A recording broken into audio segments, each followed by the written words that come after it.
As a kid, I wrote a video game for the Dick Smith Wizard, and I got paid. Welcome to Billboard.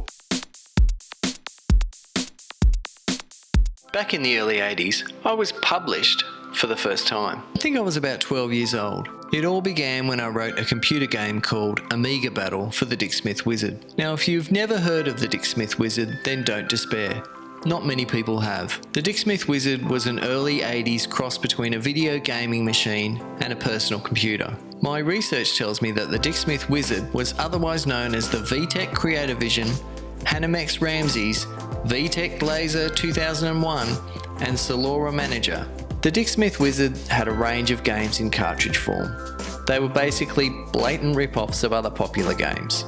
See if you can spot the similarities. Police Jump versus Donkey Kong, Sonic Invader versus Space Invaders, Planet Defender versus Scramble. The console used an 8-bit Rockwell 6502 CPU running at 2 MHz. It had 1 KB of RAM and 16 KB of video RAM, with a graphics resolution of 256 by 192 and 16 colours. It had these funny little joysticks that also formed a QWERTY keyboard when they were docked. The keys were these relatively difficult to press membrane keys that had to be felt to be believed.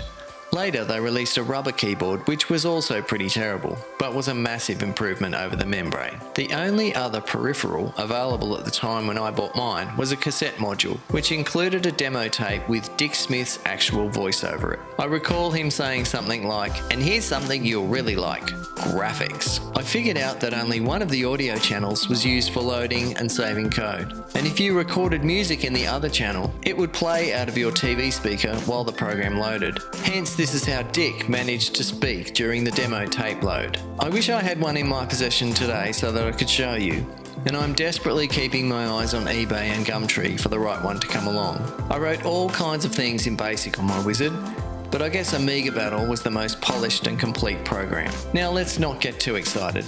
The game was almost impossible to play, and incredibly basic, pardon the pun. My mother thought the idea of me writing a computer game was simply wonderful and promptly took me to Dick Smith Electronics in Newcastle, Australia to peddle my wares. The manager was enthusiastic on my behalf and handed me a piece of paper with a phone number on it and told me to call a particular guy in Dick Smith head office who would love to discuss my computer game. Now here was the kicker. This was a Sydney phone number and we were in Newcastle. That meant an STD phone call. And if you have no idea what STD stands for in this instance, it's Subscriber Trunk Dialing, which basically means a long distance phone call. Back then, this was a big deal. These days, most people would not blink an eyelid no matter what number they were calling. But in those days, the STD pips, several little beeps at the beginning of the call, meant that the clock was ticking. My resourceful mother, though, had a cunning plan. We were visiting my uncle in Sydney in a couple of weeks, so we could make the phone call then, as a local call. Imagine waiting a couple of weeks for something so exciting to save a couple of bucks. However, back then, STD phone calls were so mysterious and ominous that one would not want to risk making one in case your next bill arrived with some huge bank-breaking figure. Anyway, once in Sydney, I made the phone call and the guy on the other end of the phone offered me $150 for Dick Smith Electronics to have the rights to own and sell the game for a period of 24 months. I still have the letter of offer today. I was a kid. This was insane.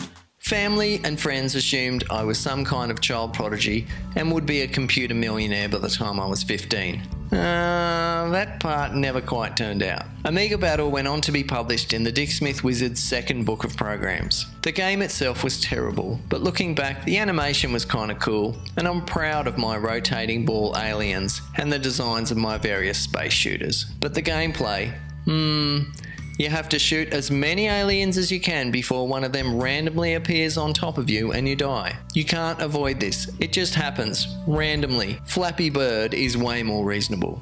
I often wondered if anyone actually went and typed in all 300 plus lines of code to play the game. And if you have no interest in typing in the game but want to see for yourself how terrible it really is, there is an emulator for Windows that allows you to run Dick Smith Wizard programs on your PC, and you can actually download and play Amiga Battle. I'll leave a link in the description. So while I never became that teenage software millionaire, I did hold up my letter of offer from Dick Smith's at every interview I ever went for many years, and the interviewers were suitably impressed. In fact, I ended up working at Dick Smith Electronics for a few years, back when Dick Smith Electronics was for real geeks, but that's another story.